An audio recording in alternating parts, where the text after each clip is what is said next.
मैं ये कहानी अपनी जिंदगी की सबसे डरावनी रात की तरह नहीं, बल्कि एक चेतावनी की तरह सुना रहा हूं, क्योंकि मैं खुद वहां गया था, अकेला, रात के ठीक 2 बजे।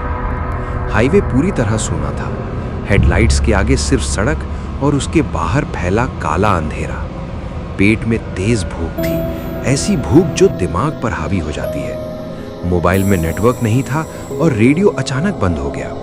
तभी दूर मुझे पीली सी रोशनी दिखी। उस अंधेरे में वो रोशनी किसी उम्मीद जैसी लगी। जैसे जैसे पास पहुंचा, बोर्ड पढ़ पाया, आखिरी ढाबा। कुछ अक्षर जले हुए थे, जैसे नाम को भी छुपने की जल्दी हो। मैंने गाड़ी रोकी। बाहर निकलते ही हवा सरसराती है। अजीब बात यह थी कि गर्म रात में भी शरीर सिहर गया। अंदर कदम रखा, सन्नाटा। न कोई ग्राहक, न ढाबे वाला, फिर भी चूल्हे से आती ताजे खाने की गंध। मैंने सोचा शायद पीछे हो। खुद को समझाया कि जल्दी खाकर निकल जाना है। मैं आखिरी टेबल पर बैठ गया, वही टेबल जो बाकी सबसे अलग थी। ऊपर लटका बल्ब हल्का हल्का झूल रहा था। उसकी रोशनी मेरी खाली प्लेट पर टिक गई और अगले ही पल खाना सामने था, जैसे किसी ने अदृश्य हाथों से रख दिया हो। मैंने इधर उधर देखा, कोई नहीं। दिल जोर से धड़का, लेकिन भूख डर से बड़ी थी। पहला कौर लिया। स्वाद ठीक था, मगर ठंडा, बहुत ठंडा, जैसे खाना नहीं रात खुद निगल रहा हूं। ठंड मुंह से उतरकर सीने तक फैल गई। तभी मुझे अपने पीछे कदमों की आहट सुनाई दी, साफ, पास। मैंने पलटकर देखा, खाली, ढाबा उतना ही शांत।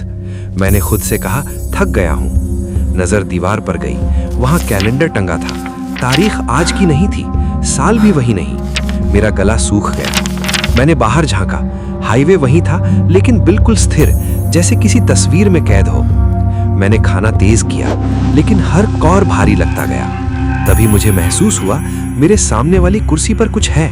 दिखता कुछ नहीं, पर वहां वजन था, जैसे कोई बैठा हो। हवा में सांस की हल्की गर्मी। तभी दूर घंटी की आवाज आई। मेरे दिमाग में अचानक एक पुरानी बात कौन थी, रात 2 बजे के बाद आखिरी ढाबे पर मत रुकना। जो खाता है वो सुबह घर नहीं पहुंचता। मैंने प्लेट छोड़ दी और उठने की कोशिश की। मेरे पैर नहीं उठे। जमीन चिपचिपी लग रही थी, जैसे समय गाढ़ा हो गया हो। बल्ब तेजी से झूलने लगा।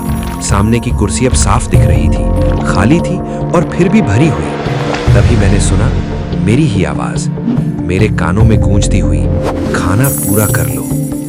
उस पल मुझे समझ आ गया, ये ढाबा लोगों को मारता नहीं, ये उन्हें रोक लेता है, सुबह तक, हमेशा के लिए। मैंने पूरी ताकत झोंक दी और पीछे की ओर दौड़ा। दरवाजा चरमराया और किसी तरह खुल गया। बाहर की हवा ने मुझे झटका दिया, जैसे किसी ने आखिरी पल में पकड़ से छुड़ा लिया हो। मैं गाड़ी में कूद गया और बिना पीछे देखे दौड़ पड़ा। सुबह में सच में घर पहुंच गया।